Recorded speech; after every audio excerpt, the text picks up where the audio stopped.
Opa, tudo bem? Espero que sim. Eu tenho certeza que esse é um vídeo onde você, se não for flamenguista, já vai chegar dando dislike. Não faça isso. Só dê o dislike se você não gostar dessa aula, beleza? E antes de começar com uma música ou recitando algum pensamento filosófico, em homenagem aos corintianos, eu começo a minha aula desse jeito. Roda a vinheta, bebê!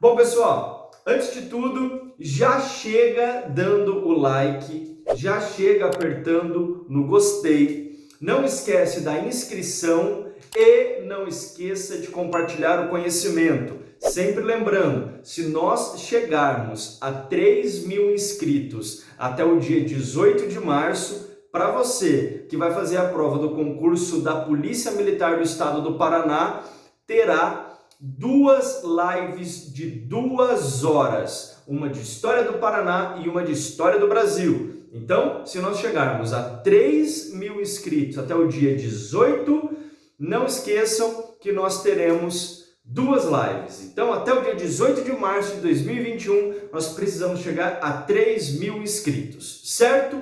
Bom, essa aula, inclusive, teve participação decisiva de vocês.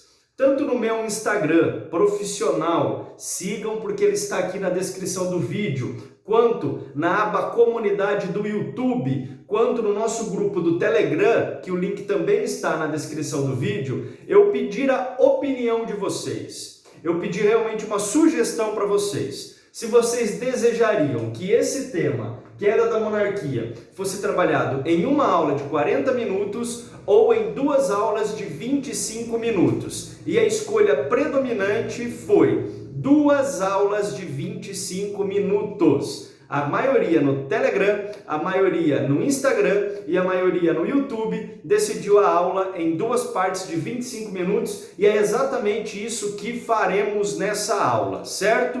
Então, o que nós vamos trabalhar nessa aula para que você já comece a se organizar, para que você entenda de onde sairemos e até onde chegaremos? Primeiro, trabalharei com vocês um contexto sobre elementos que realizaram toda uma forma propulsora para que acontecesse a queda da monarquia. E trabalharei logo na sequência com vocês a campanha abolicionista e também a questão religiosa, porque estes foram 2 de 4 elementos fortíssimos para a queda de Dom Pedro II. Então, sem mais introduções, vamos ao nosso conteúdo. Galera, todas as vezes que nós estudamos sobre a queda da monarquia, nós precisamos entender que a partir do dia 15 de novembro de 1889, nós tivemos instaurado no Brasil um regime republicano. Então nós teremos a substituição. Sai o império e entra a república, correto? Então, a partir dessa minha fala, você já começa a entender que um dos motivos que fizeram com que a monarquia no Brasil caísse, com que o império no Brasil caísse, foi toda essa expansão das ideias republicanas dentro do nosso país, certo? Só que muitas vezes, quando a gente está estudando, nós entendemos de uma forma equivocada, porque parece que esse movimento republicano ele só teve força a partir de 1870, a partir da segunda metade do século XIX. Isso está errado. Quando nós estamos comentando, quando nós estamos abordando sobre ideias republicanas, nós precisamos entender que essas ideias elas já estavam em discussão no Brasil há algum tempo. Professor, dê-me exemplos. Nós tivemos 4 movimentos no Brasil que, claro, cada um a seu modo, já discutia ideias republicanas. Primeiro, Inconfidência Mineira. Segundo, Conjuração Baiana. Terceiro, Confederação do Equador. E quarto, Guerra dos Farrapos. Então, em 4 movimentos do Brasil, antes de todo esse contexto da queda da monarquia, nós já tínhamos as ideias republicanas sendo discutidas dentro do país. Então, as ideias republicanas que foram realmente importantíssimas para a queda de Dom Pedro II, elas já estavam permeando o nosso país há algum tempo. Além das ideias republicanas, o que também motivou a busca pela queda da monarquia e pela instauração da república, que daqui a pouquinho eu vou comentar com vocês, na verdade na próxima aula a gente vai discutir por que essas ideias republicanas elas ganharam tanta força, por que essas ideias republicanas elas ganharam tanta adesão, porque na verdade vocês vão perceber que a monarquia era vista como algo extremamente atrasado, como algo extremamente velho, enquanto a república era um sinal, a república era a luz no fim do túnel, a luz de modernidade, a luz de desenvolvimento, a luz de progresso. Então houve um desgaste imperial muito grande no Brasil, principalmente a partir do final da primeira metade do século XIX, mas sobretudo na última parte do século XIX, na segunda metade do século XIX, a monarquia, ano após ano, tinha um desgaste maior. E é muito fundamental que a gente entenda também que no continente americano, 2 ideias já começavam a ser discutidas com bastante ímpeto e interessava muitos brasileiros. A primeira, o federalismo, e a segunda, o presidencialismo. Então, somadas as ideias republicanas, nós tivemos o desgaste imperial devido a todo o centralismo político, devido a toda a influência que o Dom Pedro tinha através do poder moderador. Então tudo isso passou a ser fomentado com a chegada cada vez mais forte das ideias presidencialistas e federalistas, certo? Então esse é o contexto. E agora, para a gente entender o que foi somado a esse contexto de desgaste imperial e de ideias republicanas, nós vamos a fundo, nós vamos de uma forma muito específica analisar a campanha abolicionista. Por quê? E agora é o momento que eu largo a caneta, é o momento que eu converso mais ainda com vocês. Galera, quando nós estamos discutindo a campanha abolicionista, o Dom Pedro, principalmente a partir da segunda metade do século XIX, ele ficou numa situação muito difícil. Por quê? Porque os latifundiários que defendiam a escravidão começam a pressionar cada vez mais o Dom Pedro II, sobretudo a partir do momento que nós começamos a ter leis abolicionistas, leis que fazem com que a escravidão caminhe realmente para a extinção.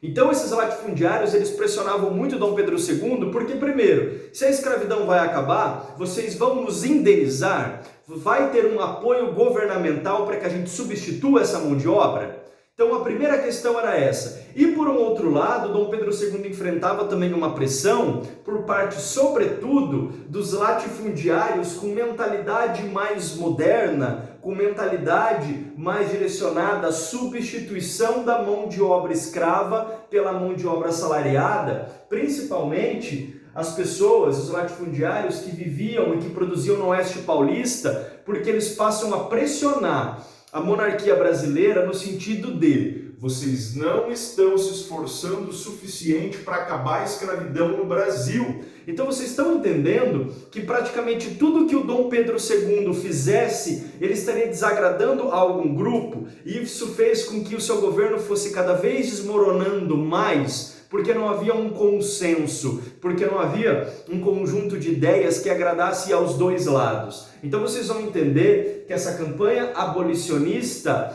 ela vai desagradar independente do que foi feito no Brasil, um grupo, e um grupo forte, porque seja os latifundiários mais tradicionalistas, defensores da escravidão, ou pelo menos que falavam: precisamos de uma solução, se vai acabar a escravidão ou quer uma solução. Ou seja, os latifundiários do Oeste Paulista que pressionavam realmente por uma substituição de mão de obra, qualquer que fosse a medida tomada pelo Dom Pedro II, ele ia desagradar algum grupo. E sobre essa campanha abolicionista, nós precisamos entender, e eu separei para vocês em uma linha do tempo, o que foi acontecendo para que houvesse, em 1888, no dia 13 de maio, a Lei Áurea. Então, primeiro que nós tivemos uma série de determinações. Dessas determinações, a inicial, a que nos chama a atenção no primeiro momento, é o que vai acontecer em 1845, que é esse Bill Aberdeen. O que seria esse Bill Aberdeen? Na verdade, isso foi uma determinação britânica, uma determinação inglesa dizendo o seguinte: olhe, se eu, Inglaterra, encontrar algum navio negreiro no Atlântico, eu vou afundar. Então vocês perceberam que o Brasil ele enfrentava uma pressão muito grande da Inglaterra para que acabasse com a escravidão. E os fatores, os elementos que faziam com que essa pressão ocorresse, eles são variados. E como nós temos um período de 25 minutos para trabalharmos esse conteúdo, não fiquem preocupados, porque nós teremos em determinado momento um vídeo especial sobre essas leis abolicionistas. Eu só quero que vocês entendam que essa determinação foi um primeiro baque no tráfico negreiro. Então vocês imaginem como ficou todas aquelas pessoas que dependiam de todo esse motor chamado escravização. Imagina como essas pessoas ficaram. Seja aquelas pessoas que realmente faziam tráfico negreiro, que viviam do tráfico negreiro, e também aquelas pessoas que tinham as suas atividades produtivas baseadas nessa forma de mão de obra. Ainda para piorar a situação daqueles que defendiam a escravidão, mas para melhorar a situação daquele grupo abolicionista, nós tivemos em 1850 a Lei Eusébio de Queiroz. E vocês sabem que a Lei Eusébio de Queiroz foi aquele momento onde houve a proibição da chegada de escravos ao Brasil, a proibição do tráfico negreiro. Foi inclusive com a Lei Eusébio de Queiroz que nós tivemos cada vez mais um comércio provincial de escravos. Não deixem de anotar isso. A partir da Lei Eusébio de Queiroz, nós tivemos uma motivação ainda maior para o comércio intraprovincial. Por quê? Intra e interprovincial, correto? Por que isso? E aqui eu vou colocar um exemplo para vocês. Muitos escravos passaram a ser comercializados do Nordeste para o Sudeste do país, principalmente para São Paulo. E por que isso acontecia, galera? Porque as culturas, os cultivos da cana-de-açúcar e do algodão no Nordeste começaram a passar por um momento de crise ao longo da segunda metade do século XIX, devido à concorrência externa, devido à concorrência estrangeira. Então o açúcar e o algodão começaram a passar por uma série de problemas. Isso fez com que tanto a cultura do açúcar quanto a cultura do algodão começasse a passar por uma série de problemas, e isso fez com que houvesse a diminuição de demanda e, obviamente, eles não estavam necessitando de tantos escravos assim. Mas, por um outro lado, nós tínhamos as fazendas de café do Sudeste e do Sul do país precisando muito desses escravos. Então, o que aconteceu? Esse comércio entre as províncias de escravos, correto? Bom, tivemos a Guerra de Secessão, e vocês bem sabem que a Guerra de Secessão está associada aos Estados Unidos. Nós tivemos o Norte e o Sul brigando em uma guerra muito sangrenta, brigando em uma guerra muito violenta. Vocês param para analisar que uma das consequências dessa Guerra de Secessão foi a abolição da escravidão nos Estados Unidos. Isso fazia com que houvesse uma pressão ainda maior da abolição da escravidão no Brasil. Por quê? Porque você começa a ter, nesse período, o Brasil como um dos poucos remanescentes do mundo que ainda tinha a escravidão como a forma predominante de mão de obra. Também vamos ter, em 1870, o fator da Guerra do Paraguai. E por que isso?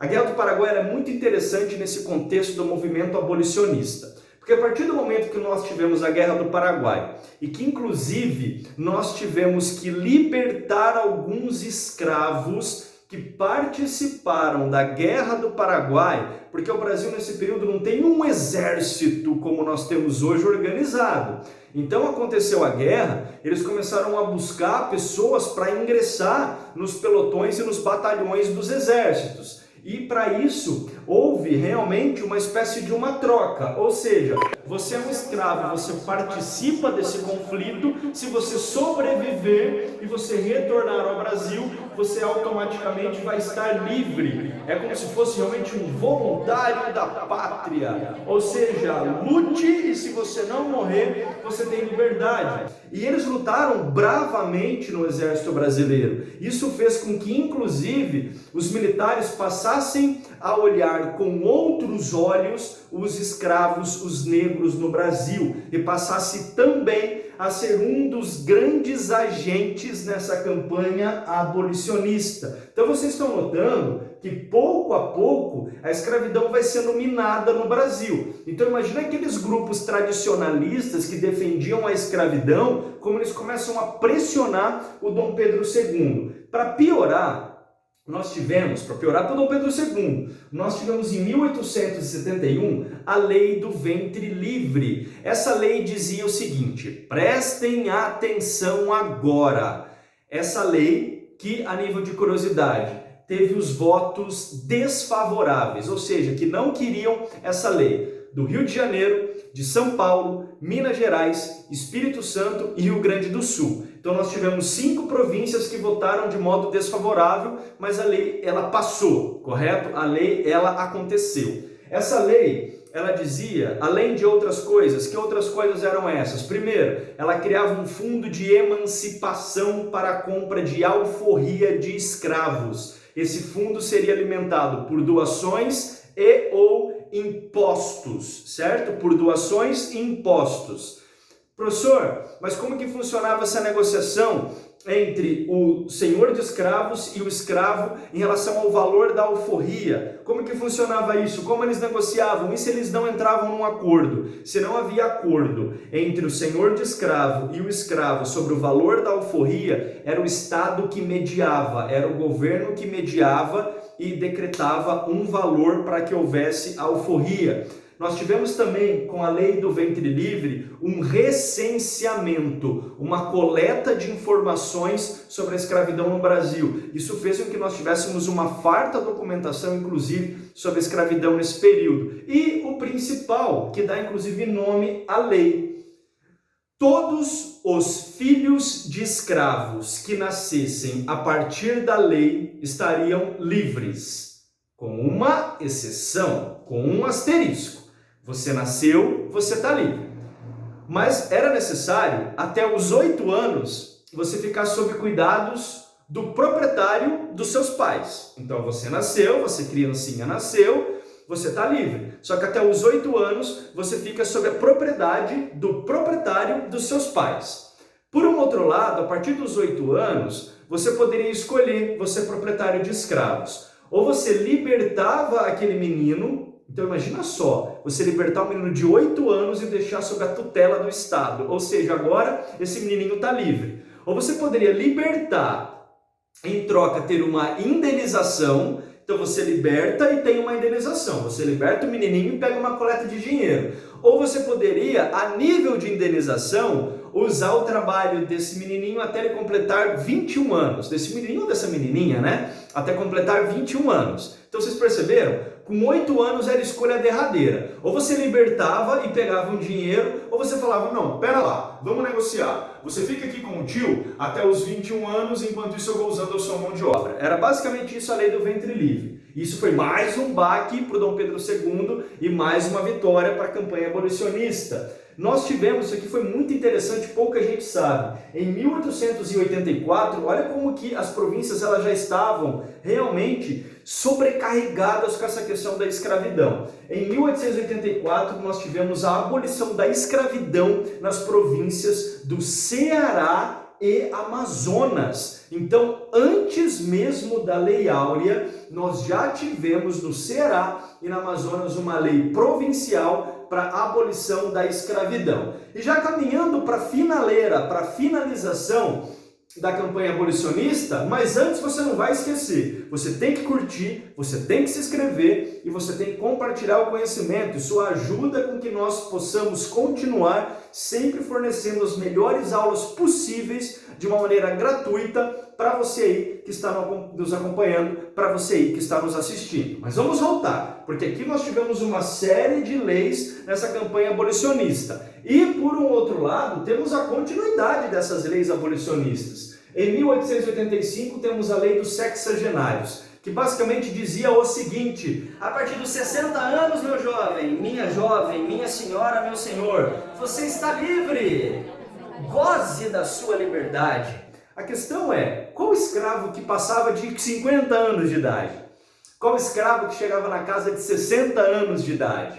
E pior, muitas vezes a lei também afirmava e dava brecha para que a partir dos 60 anos, quando ele estivesse livre, você poderia utilizar ainda o trabalho dele por mais alguns anos como forma de indenização. Então, essa mesmo foi uma lei basicamente sem muita prática efetiva dentro do país. Agora nós temos outros movimentos bem fundamentais em todo esse movimento abolicionista. Em 1886, nós tivemos, organizado pelo Antônio Bento, em São Paulo, esse grupo dos Caifases, que motivavam deserções e motivavam fugas em massa dos escravos. Esses Caifases foram importantíssimos, porque eles realmente motivavam essas deserções, eles motivavam toda essa fuga, toda essa saída desses grupos de escravos. Tivemos também muitas alforrias e um advogado chamado Luiz Gama foi fundamental nessa briga, foi fundamental nessa luta,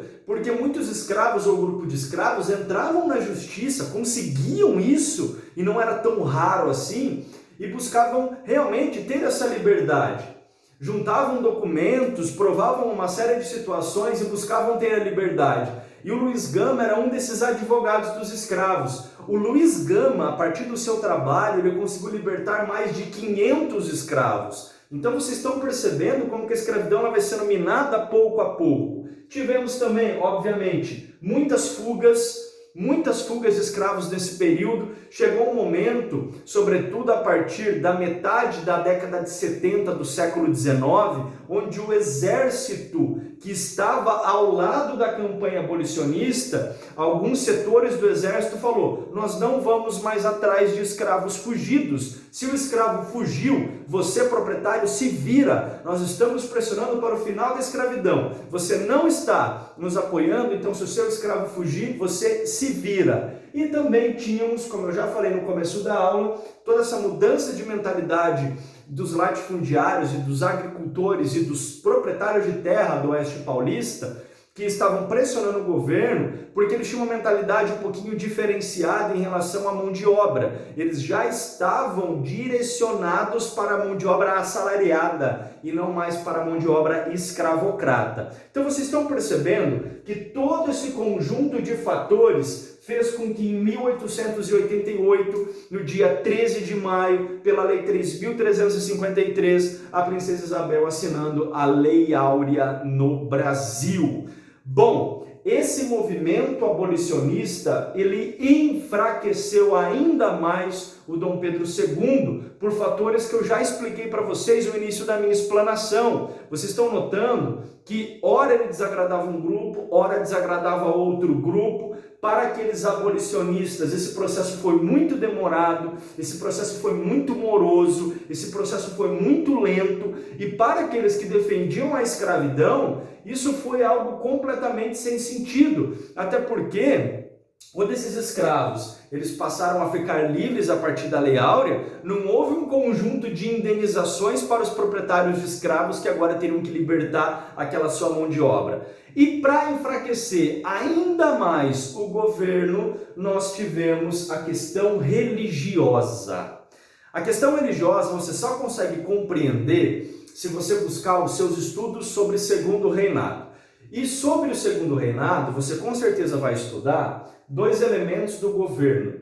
Primeiro, padroado, segundo, beneplácito. Vou resumir para vocês. O padroado, que estava instituído desde a Constituição de 1824, no governo do Dom Pedro I, que teve continuidade com Dom Pedro II, dizia que a igreja ela estava submissa ao Estado no Brasil, correto? Havia uma submissão institucional entre a igreja e o Estado no Brasil. Estado e igreja, correto? Esse é o regime do padroado. E havia uma série de determinações em relação a esse regime, certo? Eu só estou resgatando um conceito do segundo reinado com vocês e também do primeiro reinado, obviamente, porque ele parte a partir da Constituição de 1824. E também temos o elemento do beneplácito, esse elemento próprio do segundo reinado que dizia o seguinte: determinações vindas da Igreja Católica só serão aplicadas no Brasil caso o imperador concorde. E foi exatamente esse o fator de discórdia. Por quê? Porque em 1864 nós tivemos a bula Syllabus. Essa bula determinava que, presta atenção, essa bula determinava que os maçons estavam proibidos de frequentar a Igreja Católica, porque os católicos, a Igreja Católica, a instituição religiosa, percebia que a maçonaria estava realmente tomando conta de alguns setores da igreja. Só que o próprio Dom Pedro II era maçom, galera. Então, essa determinação, essa bula chega, Dom Pedro mata no peito e joga para escanteio, joga para fora, porque ele fala, isso não vai ser aplicado aqui.